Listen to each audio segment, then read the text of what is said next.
Hello hi ಎಲ್ಲರಿಗೂ ನಮಸ್ಕಾರ. Welcome back my YouTube channel. ಸ್ನೇಹಿತರೆ, ನನ್ನ ಹೆಸರು ರೇಖಾ. ನಾನಿರೋದು ಬೆಂಗಳೂರಲ್ಲಿ. ನನ್ನದೇ ಆದಂಥ ಒಂದು ಪುಟ್ಟ ಕ್ಲೌಡ್ ಕಿಚನನ್ನು ನಡೆಸ್ತಾ ಇದ್ದೀನಿ.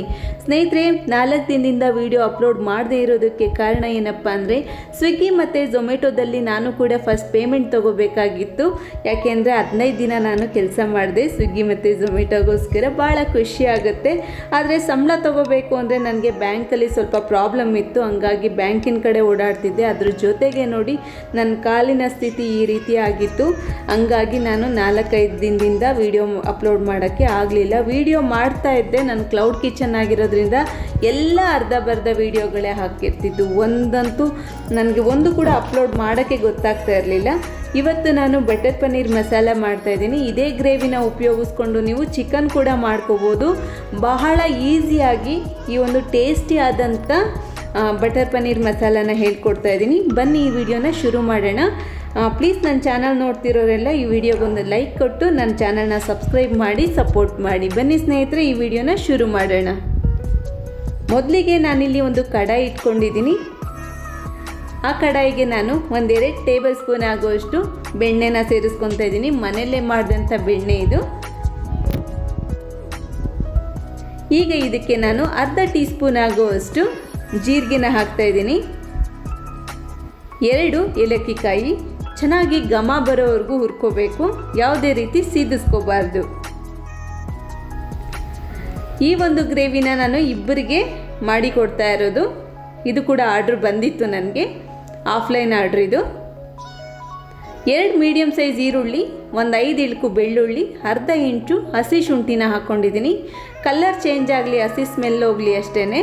ಸ್ವಲ್ಪ ಕಲರ್ ಚೇಂಜ್ ಆಗಲಿ ಲೈಟಾಗಿ ಅಷ್ಟೇ. ಜಾಸ್ತಿ ಏನು ಒಂಬಣ್ಣ ಬರೋ ತನಕ ಉರಿಯೋ ಅಂಥ ಅವಶ್ಯಕತೆ ಇಲ್ಲ ಈ ಒಂದು ಈರುಳ್ಳಿನ. ಈ ಈರುಳ್ಳಿ ಸ್ವಲ್ಪ ಲೈಟಾಗಿ ಫ್ರೈ ಆಗಲಿ. ನಾನು 4 ದಿನದಿಂದ ಅಂದರೆ ಮಂಡೆಯಿಂದ ನಾನು ಬ್ಯಾಂಕ್ಗಳಿಗೆ ಓಡಾಡ್ತಾ ಇದ್ದೆ. ನನ್ನ ಬ್ಯಾಂಕ್ ಇರೋದು ಪೀಣ್ಯ ಸೆಕೆಂಡ್ ಸ್ಟೇಜಲ್ಲಿ. ಇಷ್ಟು ದಿನ ನಾನು ಅಲ್ಲಿಗೆ ಓಡಾಟ ಮಾಡಿಕೊಂಡು ಹೆಂಗೋ ಇರ್ತಾ ಇದ್ದೆ. ಆದರೆ ಇವಾಗ ನನಗೆ ಅಷ್ಟು ಟೈಮ್ ಆಗಲ್ಲ. ಅದಕ್ಕೋಸ್ಕರ ನಾನು ನನ್ನ ಮನೆ ಹತ್ರದಲ್ಲೇ ಇರೋವಂಥ ಬ್ಯಾಂಕನ್ನು ನೋಡಬೇಕಾಗಿತ್ತು. ಹಂಗಾಗಿ ನಾನು ಅದೇ ಕೆಲಸದಲ್ಲಿ ಬ್ಯುಸಿ ಆದೆ. ಮತ್ತು ನಿಮಗೆ ಗೊತ್ತಲ್ಲ, ಹಬ್ಬ ಎಲ್ಲ ಕಡೆ ರಜಾ ಬಂತು. ಮಕ್ಕಳಿಗೆಲ್ಲ ರಜಾ ಇರೋದ್ರಿಂದ ನಮಗೆಲ್ಲರೂ ಸಿಗೋದಿಲ್ಲ. ನಮ್ಮ ಕೆಲಸಗಳೆಲ್ಲ ಬೇಗ ಆಗಲ್ಲ. ಇವತ್ತು ಶುಕ್ರವಾರ. ಇವತ್ತು ನನಗೆ ಎಲ್ಲ ಕೆಲಸ ಆಗಿ ಬ್ಯಾಂಕಿಂದ ಬಂದು ನಾನು ಈ ಒಂದು ಗ್ರೇವಿನ ಮಾಡ್ತಾಯಿದ್ದೀನಿ.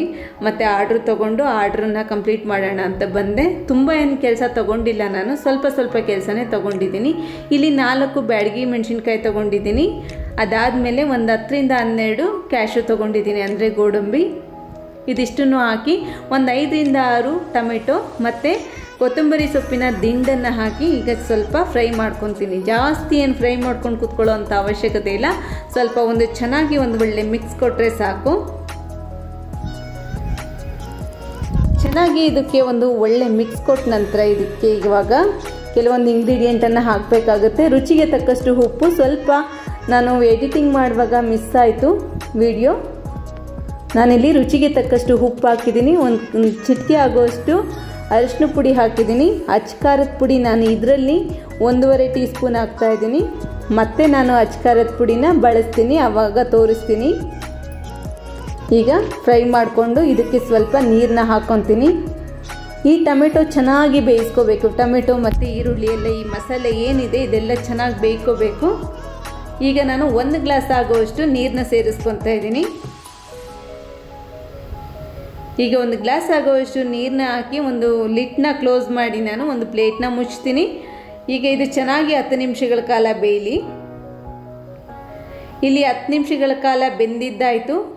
ನೋಡಿ ಈ ಟೊಮೆಟೊ ಎಷ್ಟು ಚೆನ್ನಾಗಿ ಬೆಂದಿದೆ. ಟೊಮೆಟೊ ಮತ್ತು ಈರುಳ್ಳಿ ಮಸಾಲೆ ಏನು ಹಾಕಿದ್ದೀವಿ, ಮನೆಯೆಲ್ಲ ಗಮ್ ಅಂತ ಇದೆ. ಈಗ ನಾನು ಸ್ಟವ್ನ ಆಫ್ ಮಾಡ್ಕೊತೀನಿ. ಇದು ಸಂಪೂರ್ಣವಾಗಿ ತಣ್ಣಗಾಗಲಿ. ನಾವು ಹುರಿದಿಟ್ಕೊಂಡಿದ್ದಂಥ ಈ ಮಸಾಲೆ ಏನಿದೆ ಇದು ಸಂಪೂರ್ಣವಾಗಿ ತಣ್ಣಗಾಗಿದೆ. ಈಗ ಇದನ್ನು ರುಬ್ಕೋಬೇಕು. ರುಬ್ಕೊಳ್ಳುವಾಗ ಇದನ್ನು ಸ್ವಲ್ಪ ನೀರನ್ನ ಹಾಕ್ಕೊಂಡು ನುಣ್ಣಗೆ ರುಬ್ಕೊಳ್ಳಿ ಮಸಾಲೆನ. ನೀವು ಮಸಾಲೆ ಎಷ್ಟು ಚೆನ್ನಾಗಿ ನುಣ್ಣಗೆ ರುಬ್ಕೊತೀರೋ ಅಷ್ಟು ಚೆನ್ನಾಗಿ ಈ ಗ್ರೇವಿ ಬರುತ್ತೆ. ನಾನು ಇದೆಲ್ಲ ಮಸಾಲೆಗಳನ್ನ ಹಾಕಿ ಇದೇ ಬಾಣಲಿಗೆ ಸ್ವಲ್ಪ ನೀರನ್ನು ಹಾಕಿ ಆ ನೀರನ್ನ ಈ ಬಾಂಡಿನೆಲ್ಲ ತೊಳೆದ್ಬಿಟ್ಟು ಆ ನೀರನ್ನು ಕೂಡ ಇದಕ್ಕೆ ಸೇರಿಸ್ಕೊತೀನಿ. ಜಾಸ್ತಿ ನೀರು ಹಾಕಲ್ಲ ನಾನು ಇದನ್ನು ರುಬ್ಕೊಳ್ಳಿಕ್ಕೆ. ನೋಡಿ ಇಷ್ಟೇ ನೀರನ್ನ ಹಾಕ್ಕೊಳ್ಳೋದು. ಮಸಾಲೆ ಸ್ವಲ್ಪ ಗಟ್ಟಿಯಾಗೇ ಇರಲಿ, ಯಾಕೆಂದರೆ ಇದನ್ನು ಚೆನ್ನಾಗಿ ಒಂದುಗೂಡಿಸ್ಕೋಬೇಕಾಗುತ್ತೆ. ಆಮೇಲೆ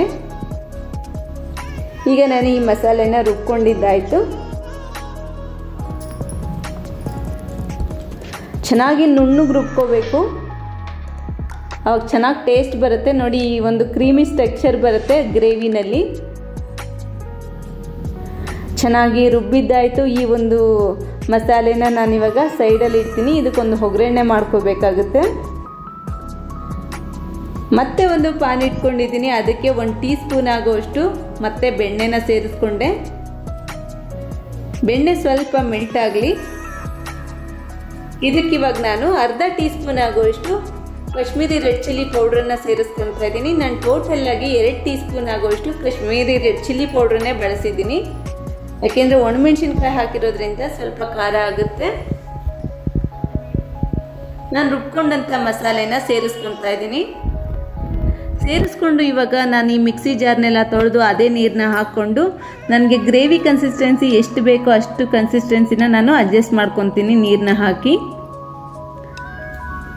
ರುಚಿಗೆ ತಕ್ಕಷ್ಟು ಉಪ್ಪು ಹಾಕಿದ್ದೆ. ಇಲ್ಲಿ ಮತ್ತೆ ಉಪ್ಪು ಹಾಕುವಂಥ ಅವಶ್ಯಕತೆ ಇರಲಿಲ್ಲ. ನೋಡಿ, ಗ್ರೇವಿ ಈ ರೀತಿ ಇರಬೇಕು. ಇದೇ ಗ್ರೇವಿನ ಉಪಯೋಗಿಸ್ಕೊಂಡು ನೀವು ಬಟರ್ ಚಿಕನ್ ಮಸಾಲ ಕೂಡ ಮಾಡ್ಕೋಬೋದು, ತುಂಬಾ ಚೆನ್ನಾಗಿರುತ್ತೆ. ಈಗ ನೋಡಿ, ನಾನಿಲ್ಲಿ ಸ್ವಲ್ಪ ಕಸೂರಿ ಮೇಥಿನ ಹಾಕ್ಕೊತಾ ಇದ್ದೀನಿ. 1 ಟೇಬಲ್ ಸ್ಪೂನ್ ಆಗುವಷ್ಟು ಫ್ರೆಶ್ ಕ್ರೀಮ್ನ ಹಾಕ್ತಾ ಇದ್ದೀನಿ. ಕ್ರೀಮ್ನು ಕೂಡ ಜಾಸ್ತಿ ಹಾಕಬೇಡಿ ಅಂತ ಹೇಳಿದರು. ಅವ್ರು ಹೆಂಗೆ ಹೇಳಿದರು ಕಸ್ಟಮರ್, ಅದೇ ರೀತಿಲಿ ನಾನು ಮಾಡಿದ್ದೀನಿ. ಸ್ವಲ್ಪ ಸ್ಪೈಸಿ ಆಗಿರಲಿ ಅಂತ ಹೇಳಿದರು, ಹಂಗಾಗಿ ನಾನೊಂದು 4 ಮೆಣಸಿನ್ಕಾಯಿ ಕೂಡ ಬಳಸಿದ್ದೀನಿ. ಇಲ್ಲಿ ನಾನು ಸಕ್ಕರೆ ಬದಲಿಗೆ ಜೇನುತುಪ್ಪನ ಬಳಸ್ತಾ ಇದ್ದೀನಿ. ರಾತ್ರಿ ಪಾಪ ಡಿನ್ನರ್ಗೆ ಅವ್ರು ತೊಗೊತಾ ಇರೋದು. ಎಷ್ಟೋ ಜನ ರಾತ್ರಿ ಇವತ್ತು ಶುಗರೆಲ್ಲ ಏನು ಬಳಸೋದಿಲ್ಲ, ಹಂಗಾಗಿ ನಾನು ತುಪ್ಪನ ಬಳಸೋಕೆ ಹೇಳಿದರು, ಜೇನುತುಪ್ಪನ. ಸ್ವಲ್ಪ ಗರಂ ಮಸಾಲ ಹಾಕಿದ್ದೀನಿ. ಇದಿಷ್ಟನ್ನು ಹಾಕಿ ಒಳ್ಳೆ ಮಿಕ್ಸ್ ಕೊಟ್ಟು ಜೇನುತುಪ್ಪ ಹಾಕೋದ್ರಿಂದ ಬಹಳ ಟೇಸ್ಟಿಯಾಗಿ ಬರುತ್ತೆ. ಒಂದ್ಸಲ ನೀವು ಟ್ರೈ ಮಾಡಿ, ನಿಮಗೆ ಗೊತ್ತಾಗುತ್ತೆ. ಇದೊಬ್ಬರು ಶೆಫಿಂದ ನಾನು ಕಲಿತಂಥ ಬಟರ್ ಪನ್ನೀರ್ ಮಸಾಲ. ಇದು ಬಹಳನೇ ಚೆನ್ನಾಗಿರುತ್ತೆ. ಒಂದ್ಸಲ ನೀವು ನಿಮ್ಮ ಮನೇಲಿ ಮಾಡಿ ನೋಡಿ. ನಿಮ್ಗೆ ಇಷ್ಟ ಆದರೆ ಈ ಒಂದು ವಿಡಿಯೋಗೆ ಲೈಕ್ ಕೊಡಿ ಪ್ಲೀಸ್. ನೋಡಿ, ಇವಾಗ ಇದು ಚೆನ್ನಾಗಿ ಕುದೀತಾ ಇರಲಿ ಕಮ್ಮಿ ಉರಿನಲ್ಲಿ. ನಾನಿಲ್ಲಿ ಪನ್ನೀರ್ನ ನಾನೇ ಮನೆಯಲ್ಲಿ ಮಾಡ್ಕೊತೀನಿ ಕಣ್ರಿ. ಯಾವುದೇ ಕಾರಣಕ್ಕೂ ಹೊರಗಡೆಯಿಂದ ಪನ್ನೀರ್ನ ನಾನು ತರೋದಿಲ್ಲ. ಇವತ್ತು ಚೆನ್ನಾಗಿ ಸೆಟ್ ಆಗಲಿಕ್ಕೆ ಬಿಟ್ಟಿದ್ದೆ, ಬೆಳಗ್ಗೆನೇ ಮಾಡಿಟ್ಟಿದ್ದೆ ಪನ್ನೀರ್ನ. ನೋಡಿ, ನಾನು ಅವತ್ತೊಂದಿನ ಪನ್ನೀರ್ ಮಾಡಿದ್ನಲ್ಲ, ಅದು ಮುರಿದೋಗ್ತಾ ಇತ್ತು. ಯಾಕೆಂದರೆ ನಾನು 1 ಅವರ್ ಅಷ್ಟೇ ಬಿಟ್ಟಿದ್ದೆ. ಸೆಟ್ ಆಗೋಕ್ಕೆ ಸ್ವಲ್ಪ ಟೈಮ್ ಹಿಡಿಯುತ್ತಲ್ವಾ. ನೋಡಿ, ಈ ರೀತಿ ಕ್ಯೂಬ್ಸ್ ಆಗಿ ಕಟ್ ಮಾಡಿ ಹಾಕ್ತೀನಿ. ನಿಜವಾಗ್ಲೂ ಪನ್ನೀರ್ ತುಂಬಾ ಚೆನ್ನಾಗಿ ಇಷ್ಟಪಡ್ತಾರೆ, ಯಾಕೆಂದರೆ ಮನೇಲಿ ಮಾಡೋ ಪನ್ನೀರ್ ತುಂಬಾ ಚೆನ್ನಾಗಿರುತ್ತೆ. ಹೊರಗಡೆಯಿಂದ ತರೋವಂಥ ಪನ್ನೀರು ಈಗ ಬಿಸಿಲಿಗೆ ಸ್ವಲ್ಪ ಸ್ಮೆಲ್ ಬರುತ್ತೆ ಅಂತ ನನಗೆ ಆ ಸ್ಮೆಲ್ ಇಷ್ಟ ಆಗಲ್ಲ. ಅದಕ್ಕೋಸ್ಕರ ನಾನು ಮನೆಯಲ್ಲೇ ಮಾಡ್ಕೊತೀನಿ. ನಾವಿಷ್ಟು ಪನ್ನೀರ್ ಮಾಡೋದಕ್ಕೆ 100 ರೂಪಾಯಿ ಕೂಡ ಖರ್ಚು ಮಾಡಿಲ್ಲ ಕಣ್ರಿ ಮನೇಲಿ. ಅಲ್ಲಿ ಹೊರಗಡೆ ಆದರೆ 128 ರೂಪಾಯಿ ಕೊಟ್ಟು ತರಬೇಕು. ಅದು ಕೂಡ ನನಗೆ ಇಷ್ಟ ಆಗಲ್ಲ ಟೇಸ್ಟು. ನೋಡಿ, ಇಲ್ಲಿ ಗ್ರೇವಿ ಚೆನ್ನಾಗಿ ಕುದೀತಾ ಇದೆ. ನಾನಿವಾಗ ಪನ್ನೀರ್ ಕಟ್ ಮಾಡ್ಕೊಂಡಂಥ ಪನ್ನೀರ್ ಕ್ಯೂಬ್ಸನ್ನು ಸೇರಿಸ್ಕೊಂಡು ಈಗ ಚೆನ್ನಾಗಿ ಒಂದು ಕುದಿ ಬರಲಿ. 3 ನಿಮಿಷಗಳ ಕಾಲ ಕುದೀಲಿ ಇದು. ಯಾಕೆಂದರೆ ಪನ್ನೀರ್ಗೂ ಕೂಡ ಉಪ್ಪು ಖಾರ ಎಲ್ಲ ಹಿಡಿಬೇಕು. ಪನ್ನೀರ್ ಆವಾಗಲೇ ತುಂಬ ಚೆನ್ನಾಗಿ ಸಾಫ್ಟ್ ಆಗುತ್ತೆ. ಚೆನ್ನಾಗಿ ಕುದೀಲಿ ಇದು. 3 ನಿಮಿಷಗಳ ಕಾಲ ಚೆನ್ನಾಗಿ ಕುದೀಲಿ.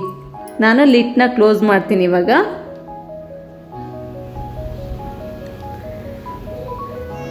ನಾನು ಲಿಡ್ನ ಕ್ಲೋಸ್ ಮಾಡಿದ್ದೆ 3 ನಿಮಿಷಗಳ ಕಾಲ. ಕರೆಕ್ಟಾಗಿ ಟೈಮ್ ನೋಡಿಕೊಂಡು ಉರಿ ಮಾತ್ರ ಪೂರ ಸಿಮ್ಮಲ್ಲಿ ಇಟ್ಟಿದ್ದೆ. ನೋಡಿ, ಈ ರೀತಿ ಹದವಾಗಿದೆ. ಇದು ತಣ್ಣಗಾದ್ಮೇಲೆ ಇನ್ನೂ ಗಟ್ಟಿ ಆಗುತ್ತೆ. ರೋಟಿ ಮತ್ತು ಚಪಾತಿ ಜೊತೆ ಅಂತೆ ಅವ್ರು ತಿನ್ನೋದು. ಅದಕ್ಕೋಸ್ಕರ ನಾನು ಇದನ್ನು ಈಗ ಬೇಗ ಅವ್ರಿಗೆ ಕೆಳಗಡೆ ಬಂದಿದ್ದಾರೆ ಪಾಪ, ಅವ್ರಿಗೆ ನಾನು ಪ್ಯಾಕ್ ಮಾಡಿ ಕೊಟ್ಬಿಡ್ತೀನಿ. ಇವತ್ತು ಇಷ್ಟೇ, ಫೋಟೋ ಗೀಟೋ ಏನು ತೆಗಿಯಲ್ಲ. ಲಾಸ್ಟಲ್ಲಿ ಇಬ್ರಿಗೂ ನಾನು ಸರ್ವ್ ಮಾಡಿ ಉಳ್ಕೊಂಡ್ರೆ ಅದನ್ನು ಫೋಟೋ ತೆಗೆದು ಹಾಕ್ತೀನಿ. ಯಾಕೆ ಅಂದರೆ ಪಾಪ ಬಂದಿದ್ದಾರೆ ಕೆಳಗಡೆ, ಅದಕ್ಕೋಸ್ಕರ. ನೋಡಿ, ನಾನು ಲಾಸ್ಟಲ್ಲಿ ಮಿಕ್ಕಿದಂಥ ಗ್ರೇವಿನ ನೋಡಿ, ಗ್ರೇವಿ ತಣ್ಣಗಾಗಿತ್ತು. ಫೋಟೋ ತೆಗೆದಾಗ ಈ ರೀತಿ ಬಂತು. ಈ ವಿಡಿಯೋ ಇಷ್ಟ ಆದರೆ ಒಂದು ಲೈಕ್ ಕೊಡಿ, ನನ್ನ ಚಾನೆಲ್ನ ಸಬ್ಸ್ಕ್ರೈಬ್ ಮಾಡಿ. Thank you so much.